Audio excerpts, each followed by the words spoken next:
하나님께서 우리에게 이기는 자의 말씀과 14만 4천의 말씀을 주셨는데, 이게 창세로부터 하나님이 예정하신 거룩하고 흠이 없는 자를 이제 세계 모든 나라와 족속과 그리고 방언 안에서 산출할 때가 되어서 부족한 저와 우리 교회 가운데 이 계시를 드러내신 겁니다. 어떤 이단이 14만 4천을 모집해서 자기 조직에 들어오면 14만 4천이 돼서 그야말로 하나님의 특권을 누린다고 하는데, 참 놀라운 것은요, 한국의 그 많은 신학자들과 교단에서 14만 4천이 누구인가에 대해서 신학적으로 정리한 적이 없어요. 그러니까 14만 4천을 이야기하는 그 그룹은 이단이기 때문에 그 이단이 교회에 들어오지 못하도록 벽보 붙인 수준에서 끝나는 겁니다. 왜 그러냐면 14만 4천은 우리가 생각하기에 그냥 단어 하나로 끝나는 것이 아니라 창세기부터 계시록까지 삼위일체 하나님의 창조와 그리고 인간의 타락과 그리고 구속과 심판과 영생에 이르는 그 모든 계시의 총결산의 핵심이 14만 4천이기 때문에 그렇습니다. 그래서 하나님께서 이제 제3의 교회를 세우라고 말씀하시면서 지금 14만 4천의 시리즈를 말씀하시죠. 제일 먼저 하신 것이 14만 4천에 이르는 7단계, 그 다음에 14만 4천에 새겨지는 7가지 법, 그 다음에 14만 4천에 이르기까지 그 7통로, 그 다음에 14만 4천이 이제 추구해야 할 7연합. 오늘은 14만 4천의 공통적인 7가지 특징에 대해서 말씀드리려고 합니다. 이 14만 4천은 세상 속에서 하나님의 종으로서 인정을 받아서 하나님의 천사들이 인을 치는 겁니다. 늘 말씀드린 것처럼 예수를 믿으면 성령이 우리 마음에 인을 치는데, 천사가 인을 친다는 이야기는 그들의 생각과 마음과 그리고 영과 그리고 말과 행동 전체가 하나님의 뜻에 합당하기 때문에 천사가 이마에 인을 치는 겁니다. 그 이야기는 그의 말과 행실이 온전하다고 인정했기 때문에 그렇죠. 그런데 이 하나님의 종으로 인침을 받은 14만 4천이 예수님 지상 재림할 때 데리고 오는 그리스도의 군대라는 사실을 아십니까? 그러면 저 그리스도와 거짓 선지자를 따르는 군대는 육육 입맞은 자입니다. 그러니까 하나님께서 그리스도를 보내서 이 땅에 지상 재림할 때 오는 군대를 지금 모집하고 있는 거예요. 이들은 뭐냐면 살아생전에 사단과 싸운 전력이 있는 사람들이어야 돼요. 그래야만 저 그리스도를 따라오는 육육 입맞은 자와 싸워서 이기는 사람들이죠. 공통점은 뭐예요? 14만 4천은 하나님의 인을 받고 저 그리스도의 군대는 저 그리스도의 인인 666인을 받는 거예요. 이 놀라운 진리를 하나님 우리에게 말씀하신 것은 예수 그리스도가 이 땅에 오시기 위해서는 반드시 뭐가 필요하다는 거예요? 14만 4천이 모집이 돼야 돼요. 그럴 때 하나님께서 이 땅에 저 그리스도와 거짓 선지자들이 세계를 장악해 해서 육육 입맞은 자들을 허락하시는 겁니다. 이 놀라운 진리 가운데 하나님이 우리를 가장 먼저 부르신 겁니다. 예. 그래서 신자들 가운데 하나님께서 과거에 14만 4천을 주님께서 인을 치셨고, 지금도 여러 사람들 가운데서 믿는 사람들 그 가운데 14만 4천을 인을 치고 계시고, 앞으로도 이제 인을 치고 계실 겁니다. 그럼 언제까지 천사가 14만 4천에 인을 칠 것인가? 여러분, 7나팔이 불기 전까지 천사가 하나님의 종들의 이마를 인을 칠 것입니다. 계시록 7장 3절에 보면 이런 말씀이 있습니다. 우리가 우리 하나님의 종들의 이마에 인치기까지 땅이나 바다나 나무들을 해하지 말라, 그렇게 이야기를 하거든요. 이 구절을 해석하는 것도 저도 이게 43년의 세월이 흘른 거예요. 올해 와서 이게 알게 된 거거든요. 그러면 도대체 땅이나 바다나 이 나무에 해하지 말란 게 어느 때냐? 그게 바로 요한계시를 읽어보면 7나팔을 부는데 처음 첫 나팔, 둘째, 셋째, 넷째 나팔을 불 때 어떤 일이 벌어지냐? 이 땅과 바다와 강과 그리고 해와 달에 3분의 1씩 저주를 받는 일이 벌어져요. 바로 그 사건 전에까지 하나님의 종들의 인을 친다는 걸 여기서 이야기를 하는 겁니다. 그러니까 지금은 7년 환란 시대가 시작되지 않았어요. 왜 그러냐면 주님이 나라와 족속과 백성과 방언에게 복음을 전하게 되고 거기서 이기는 자가 산출되고 이기는 자 중에 이기는 자들에게 이마에 인을 치는 작업이 끝나지 않았기 때문에 그렇습니다. 예. 그러니까 천사들이 하나님 종들의 인을 치는 것은 7년 환란 전까지입니다. 7년 환란이 시작되면 이제 하나님께서 인치는 작업은 끝나게 되는 겁니다. 그 대신 이제 어떤 사람들이 출현하죠? 이 적그리스도와 거짓 선지자 안에서 핍박을 이기고 난 사람들이 한마디로 그걸 이기고 나서 휴거를 하게 되는 거예요. 그렇기 때문에 예수 그리스도의 오심은 물론이지만 그 이전부터 에덴 동산 이후부터 예수님 오시고 나서 7년 환란 전까지 나라와 족속과 백성과 방언에서 예수를 믿어서 또는 하나님의 복음을 믿어서 거듭난 사람들 중에서 이기는 자 중에서 이기는 자들을 인치고 계신다는 겁니다. 그래서 오늘 14만 4천에게 발견되는 공통점에 대해서 7가지로 말씀을 드리려고 합니다. 첫 번째, 14만 4천은 천사들이 인을 치는 하나님의 종들입니다.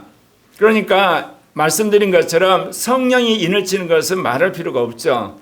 그래야만 우리가 믿음을 가지게 되고 성령 안에서 삼위일체 하나님을 섬기는 하나님의 자녀로 살 수가 있는 거잖아요.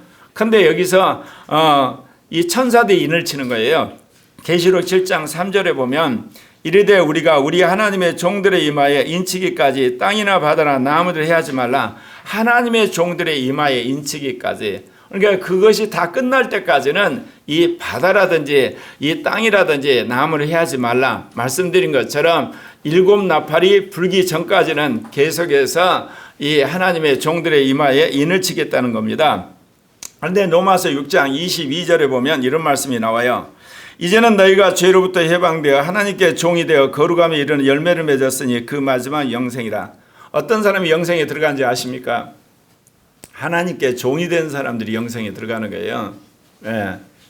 우리가 예수를 믿음으로 의롭다움을 받은 거, 예수 믿음으로 거듭난 거, 예수 믿음으로 이제 구원받았다고 하는 구원의 출발만 가르치지 끝을 가르치지 않았어요. 그러니까 수많은 사람이 거듭나서 멸망으로 가고 있는 거예요. 수많은 사람이 거듭났죠. 마귀에 속아서 스스로 이렇게 지옥불로 가고 있는 거고, 수많은 사람이 거듭나고 하지만 육신에 속에서 결국 멸망으로 간다니까요. 예. 그렇기 때문에 여러분이 이 말씀을 마음에 새겨야 되는 겁니다. 예. 여기 보는 것처럼 이제는 너희가 죄로부터 해방되어 하나님께 종이 되어서 거룩함에 이르는 열매를 맺었으니 그 마지막 영생이라. 여러분, 거룩함에 이르야만 영생에 들어가는 겁니다. 거룩이라는 뜻이 무슨 뜻인지 아십니까? 세상과 구별됐다는 뜻이 첫 번째 뜻이에요. 두 번째는 하나님의 거룩함을 따라서 그 인격이 거룩해졌다 뜻이거든요. 그게 이제 거룩함의 뜻인데, 그런 거룩함에 이르야만 영생에 들어가는 거예요. 여러분, 그런 의미에서 내가 내 스스로 구원을 결정 못한다는 사실을 꼭 기억하셔야만 되는 겁니다. 사도행전 4장 27절 28절에 무슨 이야기가 나오냐면요, 예수 그리스도가 하나님의 종이란 말이 나옵니다. 하나님의 아들이 이 땅에 오셨거든요. 그런데 예수님도 하나님의 종으로 섬기셨어요. 과연 헤롯과 본디오 빌라도는 이방인과 이스라엘 백성과 합세하여 하나님께서 기름 부으신 거룩한 종 예수를 거슬려 하나님의 권능과 뜻을 이루려고 여기에 왔다, 그렇게 나와요. 하나님의 종 예수란 말을 써요. 하나님이신데 그분이 자기의 모든 권세를 버리시고 이 땅에 한 인간으로 오셨는데 그것도 부족해서 하나님의 종으로 섬겼다. 여러분, 이 종이란 단어가 둘로스 노예란 뜻이에요. 근데 바울이 가장 수치스러운 단어를 이 하나님을 섬기는 자들에게 쓴 거예요. 하나님의 종들, 말하자면 하나님의 노예들이에요. 여러분, 딱 그러면 어감이 오죠. 여러분, 하나님의 종은 하나님 앞에 자기 권리를 주장하지 않습니다. 14만 4천의 이 놀라운 진리를 전하는 데 있어서 오늘날 크리스찬들에게 가장 걸림돌이 된 것이 바로 인권이에요. 인간의 권리. 하나님 앞에서는 자기 권리를 주장할 수가 없어요. 그러니까 인권운동하면서 여러분이 조심해야 돼요. 다른 사람의 인권을 위해서 투쟁하는 거 오케이, 얼마든지 좋습니다. 예. 공동체 하나의 인권을 위해서 싸우는 거 하나님 정말 기뻐하세요. 자기 인권을 위해 싸우시면 안 돼요. 그러면 순교하는 사람들이 정당성이 사라지는 거잖아요. 순교하는 사람들은 자기의 살고자 하는 권리마저 포기하고 그리스도의 증인이 됐어요. 그거 어떻게 설명하시겠습니까? 자기가 살기 위해서 내지탕스를 한다든지 황제를 저격한다든지 아니면 자기를 죽이려는 사람들을 불을 질러버린다든지 왜? 자기 권리니까. 그런데 순순히 잡혀가서 순교를 했단 말입니다. 그거 어떻게 설명하시렵니까? 여러분, 오늘날 인권이 잘못되어 있어요. 자기의 권리, 자기의 돈, 자기의 명예, 자기를 지키기 위한 하나의 수단이 됐어요. 이런 사람은 여러분 14만 4천에 들어가지 못합니다. 하나님의 종은 뭐냐? 자기 권리를 포기하는 거예요. 그렇다고 해서 내가 불의를 보고 불의에 굴복하고 악한 자들이 굴복하고 그야말로 사악한 자에 굴복하라는 뜻이 아니에요. 그런 자들과 싸워야 되죠. 왜? 공동체를 위해서. 다른 사람을 위해 싸워야 되는 거거든요. 예. 하나님이 그걸 원하시는 겁니다. 종이라는 것은 완전히 자기 권리를 포기하는 거예요. 여러분, 기독교 역사에서 가장 기독교를 반대한 세력이 뭔지 아시죠? 예. 중세에는 여러분 이슬람이었어요. 근대에 와서는 이 마르크시즘과 공산주의였어요. 근데 그것이 여러분이 아는 것처럼 이제 소련이 망함으로 끝났어요. 이게 서구 앞에서 만들어진 게 뭐냐? 신마르크주의, 신공산주의. 우리나라 이재명과 더불어민주당도 신공산주의 안에 들어와 있어요. 저번에 이번 주에 뭐라고 한지 아세요? 왜 한국은 이 레드 콤플렉스가 있어서 북한에 있는 신문들과 방송들 보는 걸 막지? 그거 풀어도 되잖아. 그 이야기 하죠. 그 이야기는 뭐냐? 자기가 신공산주의라는 거예요.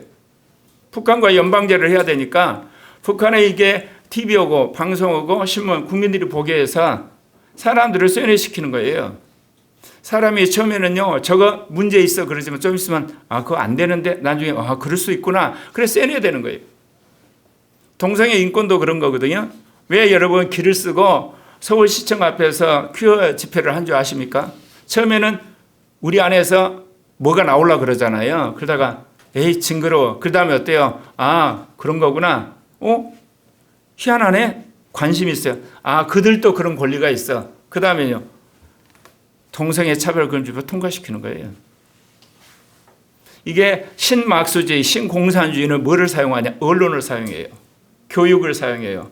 시민단체를 사용해요. 그리고 합법적으로 선거를 통해요. 그 다음에 가는 거예요.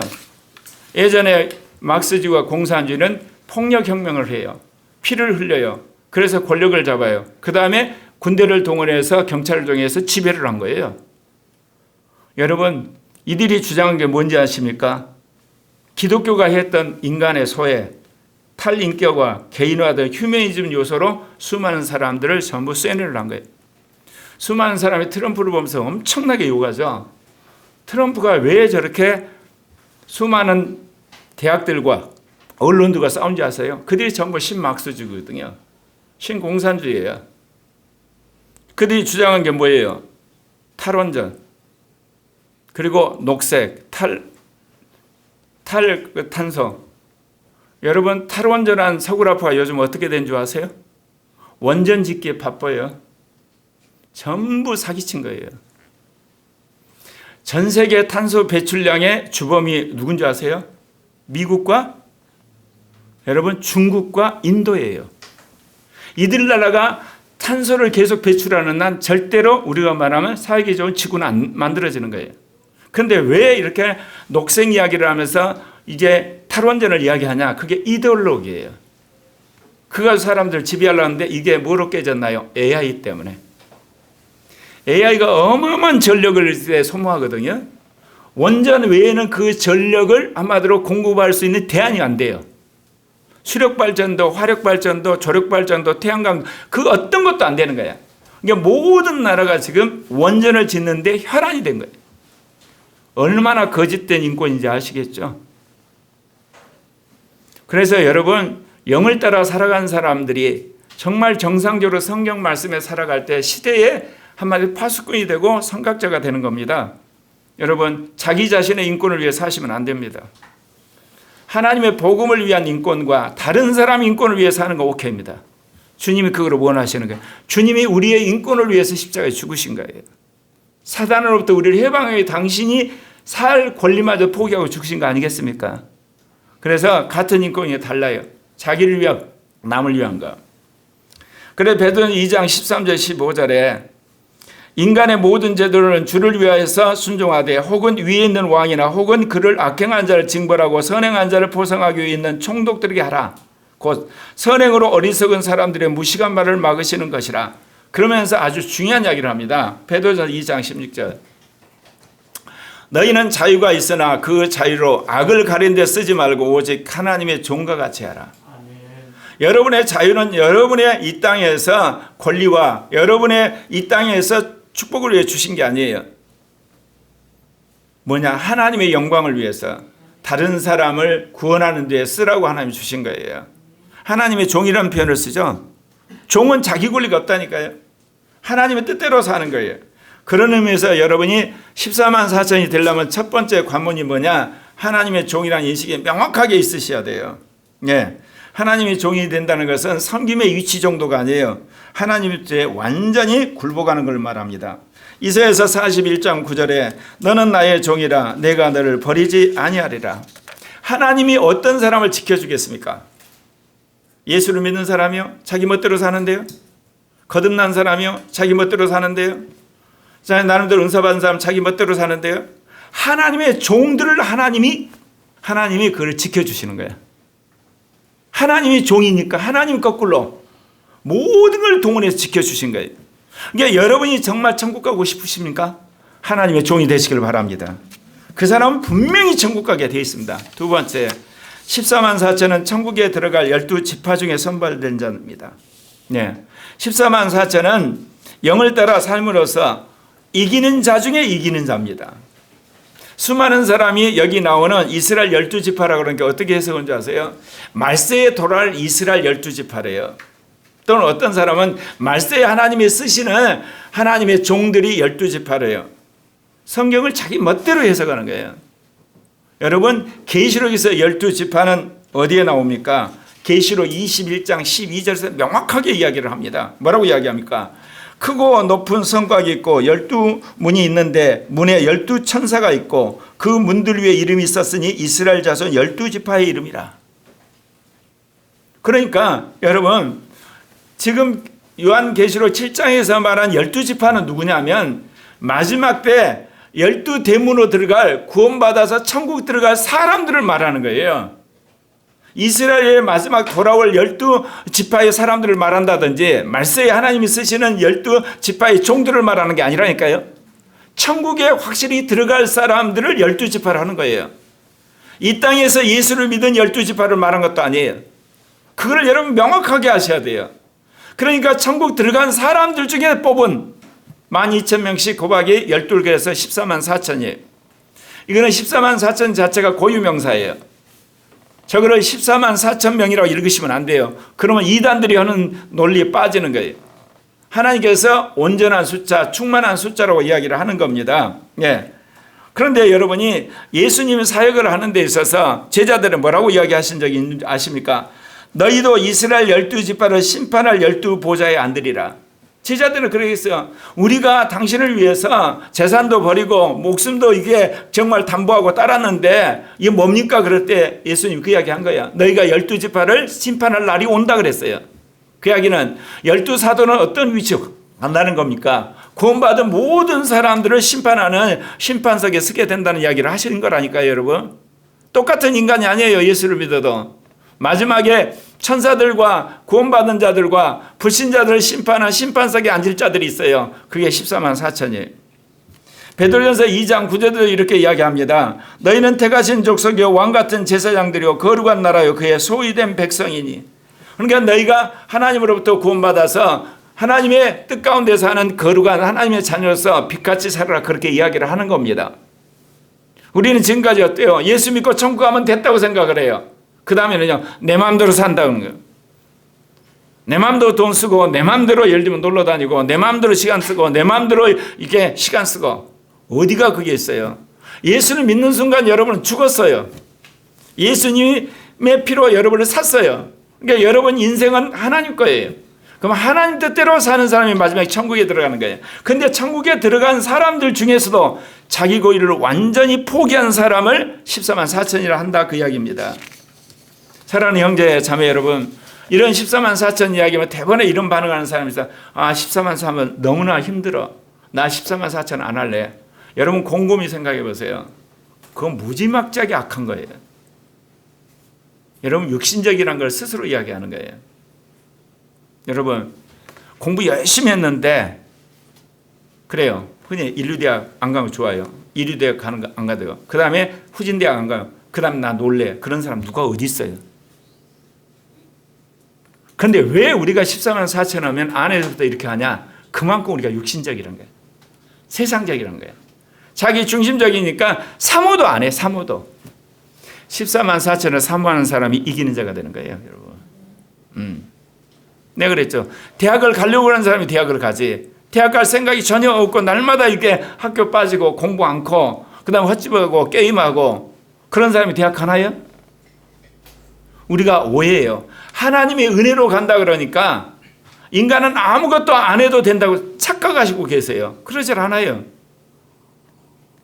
하나님이 우리에게 하라고 하는 거 하셔야 돼요. 그런데 하다 보면 하나님의 은혜가 필요한 걸 절감을 하게 돼요. 그때 하나님 은혜를 부어주신다 그 이야기입니다. 세 번째, 14만 4천을 환란에서 나오는데 예수의 피로 행실을 희게 씻는 자들을 말합니다. 히브리서 9장 14절에 이렇게 합니다. 그리스도의 피가 우리의 양심을 죽은 행실을 깨끗하게 하여 살아계신 하나님을 섬기게 하지 않겠느냐. 우리가 예수 그리스도의 피를 씻음으로 말하면 우리 양심이 새로워져요. 그러니까 그때부터는 하나님을 아버지로 부르는 거 섬기게 되는 거예요. 그리고 우리의 마음이 깨끗해지고 영이 이제 깨끗해졌기 때문에 성령이 오셔서 우리가 믿음이 생겨요. 그리고 또한 더더욱 우리가 죽은 영이 살아남으로 거듭난 영이 되므로 우리가 생수를 따라서 살아가는 하나님의 자녀가 되는 거거든요. 근데 오늘 이 요한계시록 7장 14절에 보면요. 그가 나에게 이르되 이는 큰 환난에서 나오는 자들인데 어린 양의 피에 그 옷을 희게 하였느니라. 우리 가운데 성화 운동을 하고 성결 운동하는 사람들이 착각이 있어요. 인간이 열심히 살아서 거룩하게 된다는 거예요. 그래 하나 빠졌어요. 거룩하게 되는 가운데 내가 범한 죄에 대해서 예수 피로 씻으셔야 돼요. 여러분이 거룩하게 살면 살수록 무슨 일이 벌어지죠? 핍박이 무지막지하게 와요. 조롱을 해요. 왕따를 당해요. 심지어 감옥에 가요. 죽음에 임박할 수도 있어요. 심지어 죽기까지 되거든요. 그럴 때 어떤 생각이 드냐. 안에서부터 분노와 저주와 그 다음에 그 사람을 향하는 온갖 한마디로 복수심이 안 올라오나요? 올라와요. 그 자체가 더러운 거예요. 그 자체가 육신적인 거예요. 그거를 회개한다 그 이야기입니다. 예수의 피로. 심지어 또 그런 가운데서 그 사람과 한마디로 말해서 험한 말을 주고받을 수도 있어요. 주먹질을 할 수도 있어요. 그 다음에 그런 사람들 향해서 복수해버릴 수도 있어요. 그거를 깨달았을 때 예수의 피로 씻어야 된다는 겁니다. 제가 살아보니까 그래요. 저쪽에서 나를 공격 안 할 때는 나도 공격할 의사가 없어요. 비난하면 나도 비난 안 해요. 저쪽에서 나에게 거짓말로 나를 맡아도 하면 나도 그런 생각이 없는데 저쪽에서 너무 심하게 하잖아요. 그럼 나도 거기에서 방어 차원에서 하게 돼요. 그럼 뭐예요? 죄를 짓는 거잖아. 악한 짓을 하거나. 그러면 나중에 돌아보니까 잘못했거든. 그럼 예수 피로 씻어야 되는 거예요. 그러니까 여러분이 성도가 되는데 비결이 두 가지예요.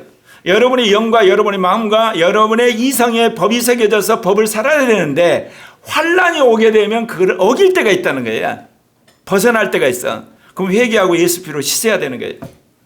여러분 특별히 부부간에 두 사람이 오죽 오신생을 당해서 참 이렇게 괜찮은 사람이야. 그런데 어느 순간 도저히 참을 수 없어서 어때요?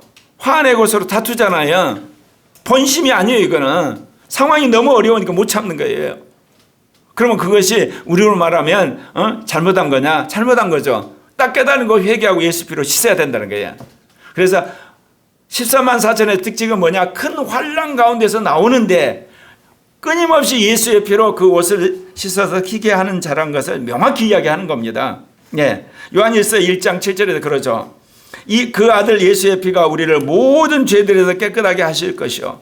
고난과 시험 가운데 여러분이 원치 않은 여러분의 생각으로 말로 행동으로 죄를 지면 예수의 피로 씻을 때 여러분이 거룩한 자가 되고 하나님의 천사들의 인정을 받는 사람이 되는 겁니다. 네 번째, 14만 4천은 생수를 마심으로 말미암아 육신을 이긴 자들입니다.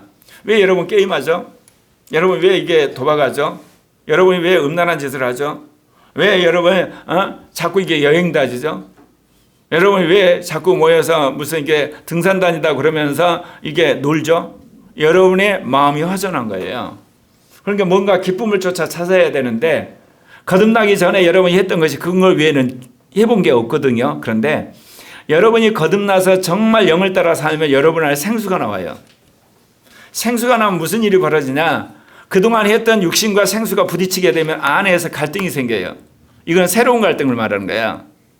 그러면서 한마디로 예전에 술 한잔 했는데 기쁨이 없어요. 게임을 했는데 재미가 없어요. 심지어 섹스를 해도 재미가 없어요. 야한 것 봐도 재미도 없어요. 등산 갔다 와도 재미도 없어요. 친구가 만나 노가리 까는 것도 재미가 없어요. 커피숍에서 커피 한잔하는 거 재미가 없는 거예요. 왜? 생수가 올라와서 그 육신과 이게 충돌하게 되면 그런 일이 벌어져요. 그럴 때 여러분이 결단해야 돼요. 안에 있는 생명수가 나를 이제 생수의 길로 인도하는구나. 결단을 하고 따르게 되면 이제 그런 일을 안 해도 행복해요. 그런 일을 안 해도 평안해요. 그런 일을 안 해도 기쁨이 있어요. 제가 43년 동안 이 길을 오는 힘이 뭐겠어요? 제가 어떤 사람에게 요청해 본 적도 없어요. 도움을 요청한 적도 없어요. 그런 다른 사람들에게 어떻게 하자는 이야기도 없어요. 신은순 목사하고 두 아들하고 여러분이 전부예요. 근데 하나님이 갈수록 나에게 우리나라는 물론이고 아시아, 세계 종말까지 그 놀라운 말씀들을 주시는데 제가 땡끝처럼 밀고 오잖아. 불도저처럼. 그야말로 로켓처럼 밀고 온 이유가 뭐예요? 내 안에 생수가 와서 그 모든 세상의 즐거움 대신에 영원한 즐거움을 주니까 그걸 하는 거예요. 여러분 생명수를 마심으로 육신을 이기는 자가 14만 4천에 들어가는 걸 믿으시기를 바랍니다. 그래서 여러분이 생수를 마셔야 돼요. 요한복음 4장 14절에 예수님이 하신 이야기 있어요. 내가 주는 물을 마시는 자 영원히 목마르지 아니하느니 그 속에서 영생을 솟아나는 샘물이라고 그랬어요. 그리고 요한복음 7장 38절에 뭐라고 그랬어요? 그 배에서 생수강이 흘러나오리라. 내가 여러분을 보면서 여러분 심정을 느껴요. 얼마나 저 안에서 육신이 몸부림을 칠까. 그러니까 유튜브를 이렇게 환장하듯이 보는 거고 인스타그램을 해야지 사는 맛이 나고 게임을 해야지 뭔가 인생에 의미가 있는 거 그거 이해 간다니까요. 안에서 육신이 막 용트림을 하는 거예요 그냥. 근데 여러분이 정말 주님을 사랑하고 영을 따라 살다 보면 그게 점점 힘이 빠지기 시작해요. 그때 여러분 결단하셔야 돼요. 안 하면요 옛날로 돌아가서 영영 여러분 멸망의 길로 가는 거예요. 겉으로 예수 믿는 척해서 아무 소용이 없어요. 여러분 스스로 속으시면 안 돼요. 그래서 요한계시록 7장 17절에 이런 말을 했습니다. 이는 보좌 가운데 계신 어린 양이 그들의 목자가 되사 생명수 샘으로 인도하시고 하나님께서 그들의 눈에서 모든 눈물을 씻어 주실 것입니다. 이 말씀이 뭐냐? 요한계시록 7장 1절부터 9절까지는 13만 사람 도장 찍는 이야기가 나오고 10절부터 17절까지 이야기는 이미 부활을 해가지고 새 예루살렘에서 어린 양이 인도하는 이야기를 하는 겁니다.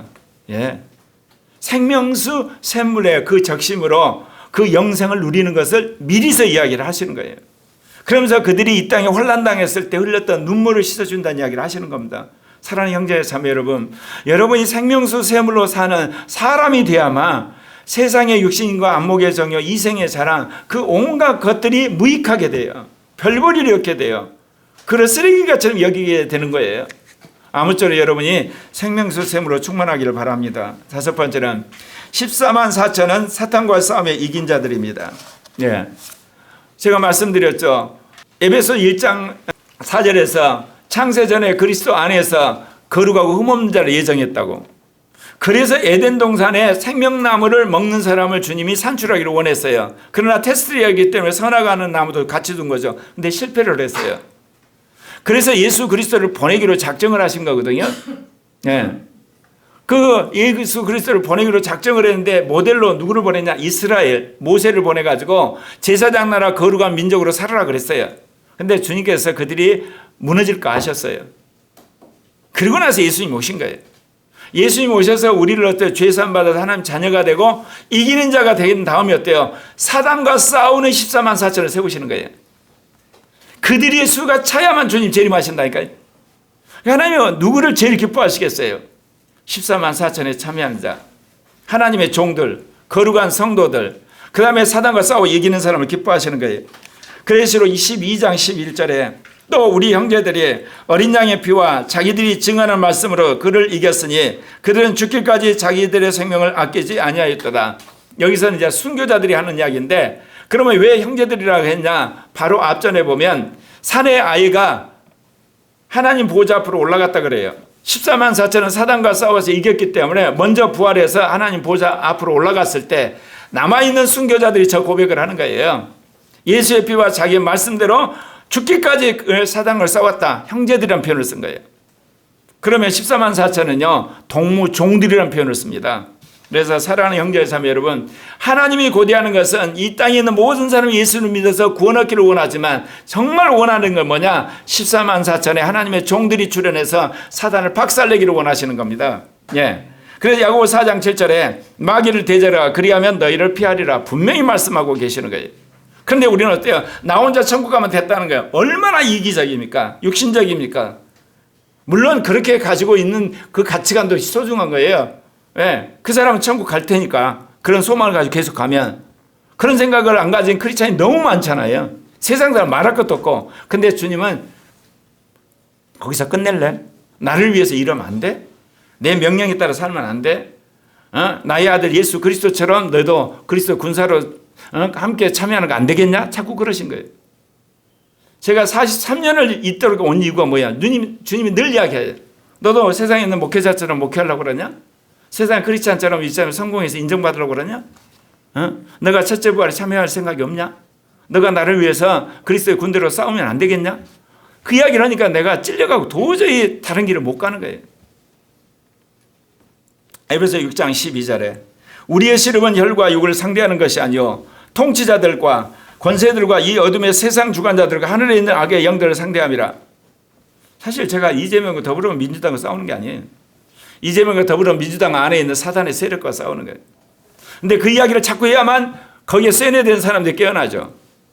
내가 새벽예배 때 했죠. 윤석열 대통령이 비상계엄을 통해서 40%를 개화를 시켰어. 계몽을 시켰어. 40%는 계몽이 되는데 60%는 계몽이 안 돼. 방법은요, 경제 위기가 와야 돼요. 그래서 환율 나타나고 지금 파이낸싱학에서 200조를 빌려가지고 아파트 치고 상가 지어가지고 은행이 지금 도산할 지경이 왔어요. 그래서 한국은행이 뱅크런에 대해서 은행 도산할 걸 생각해서 얼마든지 돈을 빌릴 수 있게끔 제도를 지금 풀었어요. 이제 오고 있어요. 경제적 위기로 세뇌된 60%를 하나님 깨트려버리는 거예요. 그래서 국민 100%가 이제 도저히 안 되겠구나. 그걸 깨어나게 하세요. 이게 하나님 방법이에요. 그래서 하나님이 한국과 한국교회를 버리지 아니하세요. 이 나라에서 제2의 종교개혁이 시작되고 제3의 교회가 이미 시작됐는데 하나님 버리시겠어요? 아멘. 여러분 믿으시기를 바랍니다. 아멘. 여섯 번째, 14만 4천은 주님이 어디로 인도하지 따라가는 자들이에요. 하나님의 종이란 것은 절대 명령을 순종한다는 뜻이고 여기서는 그리스도가 가는 곳마다 따라다닌 거예요. 그런데 여기서는 어디로 가는지 따라간다는 표현을 왜 썼겠어요? 그리스도가 우리 안에 계셔서 우리로 하여금 나라와 족속과 백성과 방을 복음을 전하게 하시는 거 아니겠습니까? 그러니까 14만 4천 주님의 명령에 따라 가라는 데에 가가지고 복음을 전하는 거예요. 계시록 14장 4절에 보면 이 사람들은 여자와 더불어 더럽히지 아니하고 순결한 자라 어린 양이 어디로 인도하더니 따라가는 자라. 그런 겁니다. 그리스도가 가라는 대로 가는 거예요. 여러분 잘 나가던 회사 중역이 그만두고 결단하고 저기 중동지에 선교사로 가잖아요. 유명한 예를 들면 수학 교수가 그만두고 목회자가 되고 잘 나가던 의사가 그만두고 NGO 단체 가서 그야말로 생기만 유지하면서 크리스찬 NGO로서 이렇게 복음을 전하잖아요. 치료를 하고. 그게 뭐예요? 하나님의 종들은 주님이 가라면 하는 거예요, 여러분. 그런데 육신적인 크리스찬들은 뭐냐? 이 땅에서 자기가 잘 먹고 잘 살고 그 다음에 자기의 어떤 부귀영화 누리는 거 그게 가치잖아요. 주님이 훗날 그 사람을 잘했다고 하실 것 같아요? 안 그래요, 여러분. 그리스도가 어디로 가라는지 가는 자가 14만 4천이에요. 네. 요한복음 10장 27절에 내 양은 내 음성을 들으며 나는 그들을 알며 그들은 나를 따르리라. 여러분 주님이 우리 안에 계셔서 주님의 음성을 들려줘요. 거기에 따라서 주님이 가란 대로 가야 되는 거예요. 내가 늘 이야기하죠. 30년 목회하면서 주님이 가란 대로 온 거예요. 네. 그러니까 주님이 놀라웠잖아요. 나라를 구한다고 내가 9년 동안 뛰어들었는데 윤석열 대통령 감옥 가고 나서 손을 뗐어. 주님 하신 이야기가 이제는 내가 할 테니까 너는 이제 제3의 교회 열심히 하라. 한 1년 지나고 나니까 내가 한 일보다 하나님이 더 놀랍게 하시더라고 지금. 영을 따라서 하나님의 종은 사는 거예요, 여러분. 논리적으로 말하면 내가 더 열심히 한마디로 나라를 구하고 교회를 구하기 위해 투쟁을 해야 되잖아. 안 그래요? 논리적으로는. 근데 하나님 그만해라 이제. 너 할 일 다 했다. 이제 내가 한다. 근데 하나님이 더 크게 하고 계셔. 놀랍게 하셔. 내년 1월쯤 되면 미국의 트럼프가 부정선거에 대해 까발릴 거예요. 여러분 부정선거의 아지트가 어딘 줄 아세요? 베네수엘라예요. 거기서 여러분 도미니언한 프로그램을 만들어서 미국 부정선거에 개입을 했고 한국의 선관위가 만든 AF이라는 세계 이 부정선거 기관들을 만들었는데 그거 다 연결된 거 1월 달에 까발리게 되면 그 여파가 또 한국에 옵니다. 하나님이 하시는 일을 인간이 막을 수가 없어요. 크리스찬은 뭐냐? 자기 마음대로 사는 게 아니에요. 하나님의 종으로서 살려면 하나님의 영에 따라 살아가게 되면 하나님이 그 일을 행하신 줄 믿습니다. 예수님께서 마태복음 16장 24절에 아무든지 나를 따르고는 자기를 부인하고 자기 십자가를 지고 나를 따를 것이다. 이게 하나님의 종, 예수 그리스도의 종이 따라야 할 삶의 가치관이에요. 7번째, 14만 4천은 거짓이 없고 흠이 없는 자들입니다. 그러면 객관적으로 누가 하나님의 종들이냐? 지금까지 이야기를 들으면 다 그럴싸하잖아요. 객관적으로 거짓이 없어야 돼요. 그리고 행동에서 흠이 없어야 돼요. 행동에서. 우리가 선한 일은 못할지라도 악한 짓을 해서는 안 되는 거예요. 흠이 없다는 거 그러고요. 하자가 없다는 하자가. 예. 계시록 14장 5절에 그 입에 거짓말이 없고 흠이 없는 자들이라. 시편 15편 2절에 정직하게 행하며 공의를 실천하며 그의 마음의 진리를 말하며. 그래서 여러분 어떤 상황이 그할 때 여러분 정직을 빙자해가지고 열심히 선한 일을 하는 사람 고발하면 안 되잖아. 믿는 사람 있는 자로서 가르쳐줘서 그 사람들이 공안에 끌려가가지고 고통당하게 하면 안 되잖아. 선한 일을 한다고 했는데 어떻게 꼬여가지고 정치적으로 핍박을 받을 때 나 살려고 다른 사람들 다 고해받으면 안 되잖아요. 그럴 때 여러분이 거짓말을 할 수 없으니까 침묵하셔야 돼. 그게 흠이 없다 그런 뜻이야. 그래서 거짓말을 하고 흠이 없는 자로 살아야 되는 거거든요. 빌립보서 2장 15절에 그래. 흠이 없고 순전하여 어그러진 세대 가운데 빛들로 나타내며. 성령 안에서 빛들로 나타나는 사람들이 되기를 주님 무엇보다 원하시는 거예요. 결정적으로 야고보 사도가 이야기한 게 있어요. 야고보 사도 3장 2절에 함께 읽겠습니다. 우리가 다 실수가 많으니 만일 말에 실수가 없는 자라면 곧 온전한 사람이라 능히 온몸도 굴레 씌우리라. 예.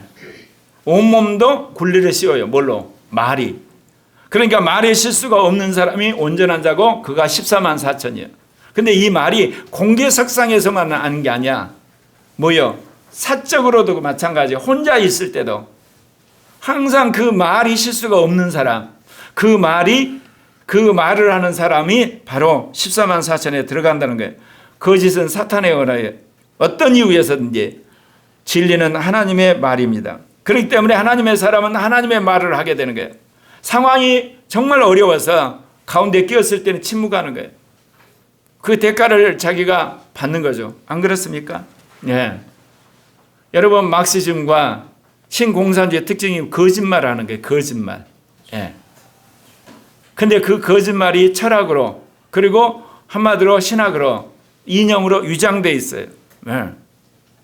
사랑하는 성도 여러분, 14만 4천은 말세에 돌아온 유대인을 이야기하는 거 아니에요. 말세에 하나님 쓰신 종들의 숫자가 아니에요. 에덴 성산 이후부터 7년 환란 이전까지 하나님의 복음과 예수 그리스도의 복음을 믿는 자들 중에 이기는 자가 나오고 이기는 자 중에 이기는 자들의 숫자를 이야기하는 겁니다. 그래서 14만 4천은 하나님의 종이며 선택된 자들, 환란을 통과한 자요, 영의 생수로 충만한 자요, 사탄을 이기는 자요, 순종하는 자요, 진리로 사는 자들을 말합니다. 그래서 이런 자를 천사가 이마에 인을 침으로 14만 4천에 들어가게 되는 겁니다. 예, 14만 4천에 공통된 7가지 특징이 있습니다. 자, 같이 읽으십시다. 1.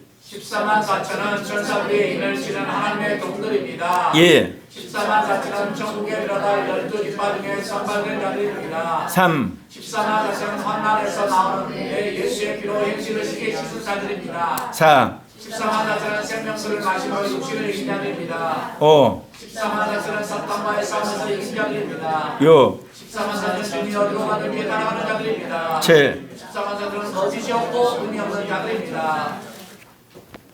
시대마다 구원의 기준이 달라집니다. 중세 시대면 교회 나와서 신부 말만 듣고 구원입니다. 종교개혁 시대는 성경 말씀을 받아야 구원입니다. 이제 늦은 비 성령 시대는 영의 말에 순종해야만 구원입니다. 7년 환란 시대는 적그리스도 거짓선자의 그 어떤 미혹도 거부하고 환란을 이겨내야만 구원입니다. 무슨 뜻인지 아시겠죠? 이 말씀을 여러분 마음에 담고 이 시간 한 2분 정도 여러분 회개와 결단과 새로운 삶에 대한 여러분 결정을 하는 그런 시간 갖겠습니다. 기도하겠습니다.